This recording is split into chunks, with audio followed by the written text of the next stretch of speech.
Thank you very much. C4PA is a coalition for policy and advocacy for the implementation of the African Fertilizer and Soil Health Action Plan.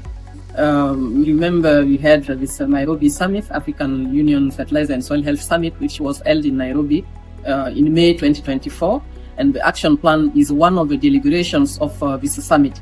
And the action plan is a guide, a framework to support the implementation and all actions around fertilizer and soil health. And head of states all committed to investing and to working and to improving soil health for the continent for the food system resilience and sustainability.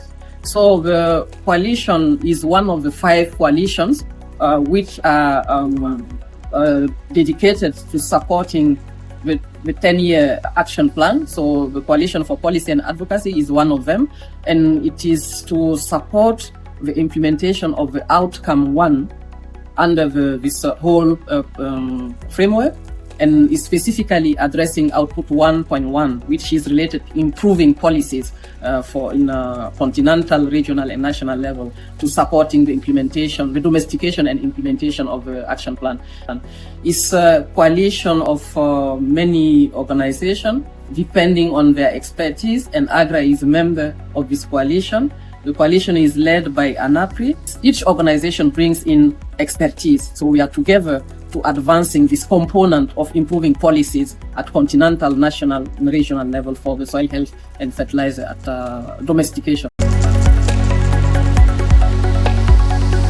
Yes, C4PA is working towards addressing, as I mentioned already, policy research, but also outreach, advocacy and capacity building. These are the main areas where C4PA is focusing and to supporting the overall framework in terms of domestication and implementation.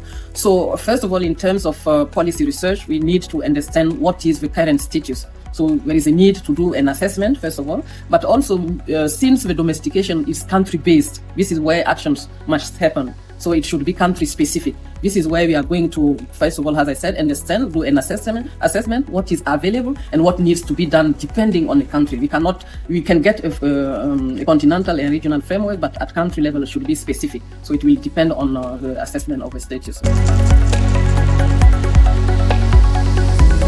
Yes, as I mentioned already, these are partners, many organizations which came together to form the coalition. Each of them is bringing in specific expertise, specific resources. So by coming together, the most important thing is to build synergies.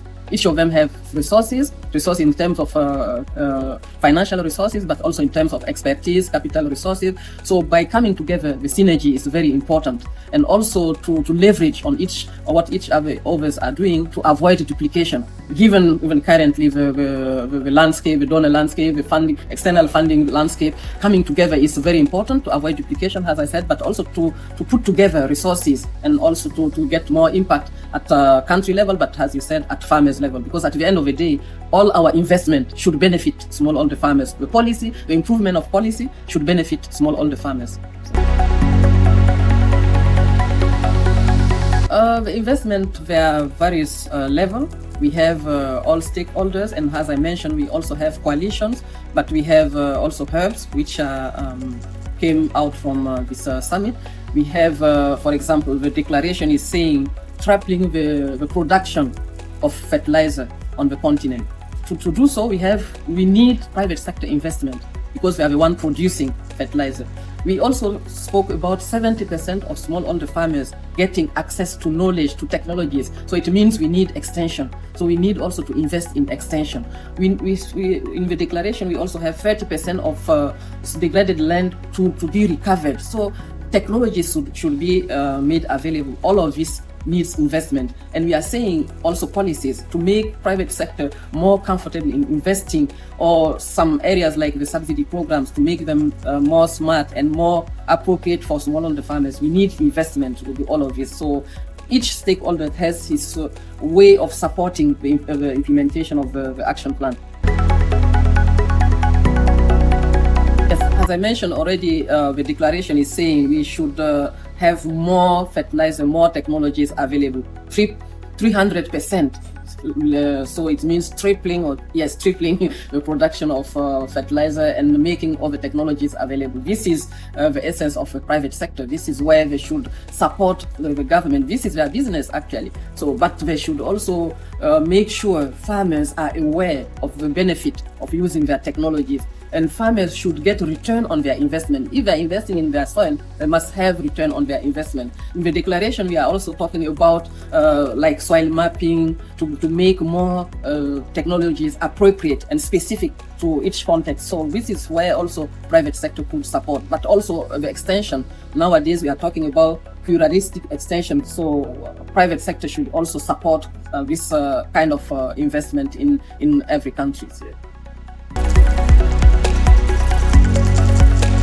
Yes, it's as we mentioned at the beginning, the evidence-based, because if we are talking about improving policy environment, it will lead to policy reforms. We need to get evidence. What countries are gaining? What countries, what are the benefits in terms of reforming their policies? So we need to start with the evidence and then really make advocacy, sensitize all stakeholders on the benefit in investing in soil health, and then using all kind of tools. We are saying advocacy. We can develop policy briefs depending based on the evidence generated by research, but also building capacities. I mentioned at the beginning, this coalition is also aiming at building capacities of stakeholders at all levels. When you build capacities, so they have expertise in investing and they know better how they can benefit in investing in soil health. These are the main areas and some of the tools we must use in terms of advancing the domestication and also the implementation of the action plan. Should all come together, and we have shown the benefit in investing in soil health. So we should now work towards concrete actions. What should we do? How should we do it? And every stakeholder should play its critical roles. And we are saying government should also invest at least a percentage of their budget in soil health to make their food system sustainable, resilient and sustainable. Thank you very much. ANAPRI, advancing Africa's agriculture through policy research and influence.